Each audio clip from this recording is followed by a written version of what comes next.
2017च्या अर्थसंकल्पातील कलम 269 एसटी प्रमाणे 2 लाखांपेक्षा जास्त रक्कम काढली किंवा भरली तर त्याचा तपशील द्यावा लागतोय आणि हा दिलेला तपशील जर योग्य नसेल तर दंडाची तरतूद देखील करण्यात आली आहे। यामधून सरकारी बँका, नॅशनलाइज बँका आणि पोस्ट ऑफिस यांना वगळण्यात आले। यामधून पतसंस्थांना देखील सूट द्यावी अशी मागणी करण्यात येते। या मागणीसाठी पतसंस्था चालकांनी अर्थमंत्र्यांची भेट घेतली आहे। दरम्यान अर्थमंत्र्यांनी या मागणीला सकारात्मक प्रतिसाद दिल्याचं सांगण्यात येत आहे। मी वसंत लोढा, महाराष्ट्र राज्य पतसंस्था फेडरेशनचा संचालक, त्याचबरोबर नगरमध्ये पंडित दीनदयाळ नागरी सहकारी पतसंस्थेचा चेअरमन आणि अहमदनगर जिल्हा पतसंस्था स्थैर्य निधी हा महाराष्ट्रातला पहिला प्रयोग नगर जिल्ह्यामध्ये आम्ही सुरू केलेला आहे। त्या स्थैर्य निधीचा उपाध्यक्ष म्हणून मी या ठिकाणी आज महाराष्ट्रातल्या जवळपास 16,000 पतसंस्था, त्याचबरोबर 57,000 कोटीच्या ठेवी, 30-35 हजार कोटीचं कर्ज वाटप, एवढं चांगल्या प्रकारे ही पतसंस्था चळवळ महाराष्ट्रातल्या ग्रामीण भागापासून तर शहर भागापर्यंत एक सक्षमपणे सर्वसामान्यांची समाजामध्ये पत निर्माण करण्याचं काम, बेकायदेशीर सावकारी जर कशामुळे नष्ट झाली असेल तर ती ह्या पतसंस्थांमुळे नष्ट झालेली आहे। अशा ह्या चळवळीला, ह्या नोटाबंदीच्या काळामध्ये काही अडचणी निर्माण झाल्या, परंतु कोणत्याही पतसंस्थेनं सरकारच्या आदेशाप्रमाणे 1000च्या 500च्या कोणत्याही नोटा न स्वीकारता ठामपणे ही पतसंस्था चळवळ या अडचणीवर मात करून आज सर्वसामान्यांना दिलासा देण्याचं काम या चळवळीच्या माध्यमातून चालू आहे। आता 2017च्या बजेटमध्ये, अर्थसंकल्पीय बजेटमध्ये 269 एसटी जो आयकरचा जो कलम आहे, त्या कलमान्वये 2 लाख किंवा त्यापेक्षा जादा व्यवहार रोख स्वरूपात करता येणार नाही।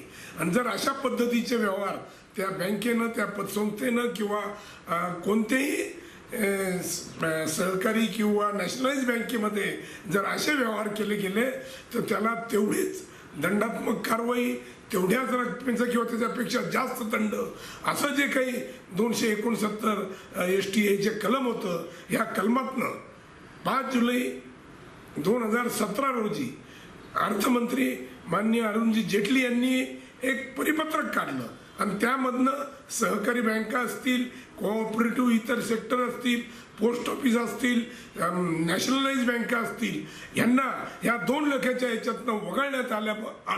आणि ज्यावेळेस हे पतसंस्थेच्या दृष्टीने पण हे फार महत्त्वाचा विषय होता, पतसंस्थांना पण त्यातनं सामावून घेतलं पाहिजे होतं। पतसंस्थांना पण या 2 लाख रुपयाच्या रोकड व्यवहाराच्या दृष्टिकोनातनं त्याच्यात सामावून घ्यावं, या दृष्टिकोनातनं या देशाचे नेते मान्य शरदचंद्रजी पवार यांना आम्ही नगर जिल्ह्याच्या दौऱ्यावर आले असता त्यांच्याशी आम्ही चर्चा केली, त्यांना निवेदन दिलं, हा विषय त्यांच्यासमोर मांडला। पतसंस्था चळवळीच्या दृष्टिकोनातनं हा फार अन्यायकारक, त्यांना पण ह्या ज्या पद्धतीनं पोस्ट ऑफिस, सहकारी बँका, इतर बँकांना त्याच्यात समावेश करून घेतलेलं आहे, तसंच क्रेडिट सोसायटीना सामावून घ्यावं अशा पद्धतीचं त्यांच्यासमोर विषय मांडल्यावर ते म्हणले मी अर्थमंत्र्यांशी बोलतो, तुम्ही दिल्लीला या। त्यानुसार महाराष्ट्र राज्य पतसंस्था फेडरेशनचे अध्यक्ष माननीय काकासाहेब कोयटे, महाराष्ट्रातल्या क्रेडिट सोसायटी म्हणजे पतसंस्थेचे आपले सुरेशरावजी वाबळे, त्याचबरोबर मी स्वतः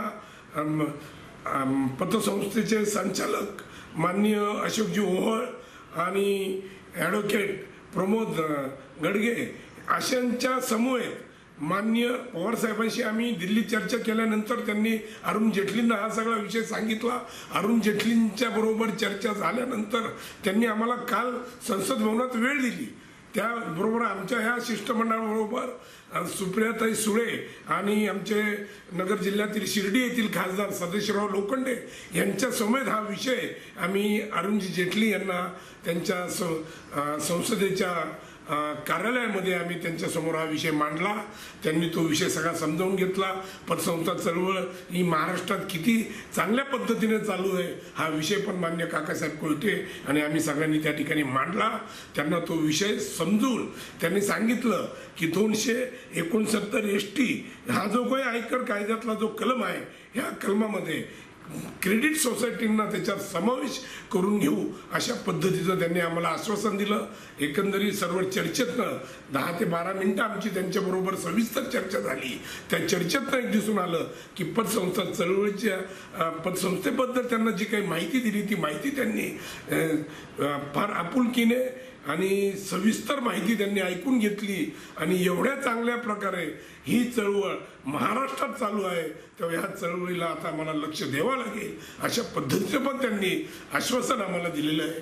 आणि ह्या सगळ्या चर्चेतनं आता 269 ST मधून पतसंस्थांना पण वगळण्यात येईल आणि रोखीचे जे रोजचे व्यवहार होतात ते रोखीच्या व्यवहाराला कोणतीही 2 लाखापेक्षा जास्त अशी मर्यादा राहणार. 2 लाखाच्या आतच रोख घेण्यात येईल, 2 लाखापेक्षा जास्त घेण्यात येणार नाही, ही मर्यादा राहणार नाही. अशा पद्धतीचं चर्चेतनं लवकरच ते आम्हाला त्या बाबतीतलं त्या परिपत्रकात सामावून घेणार आहे.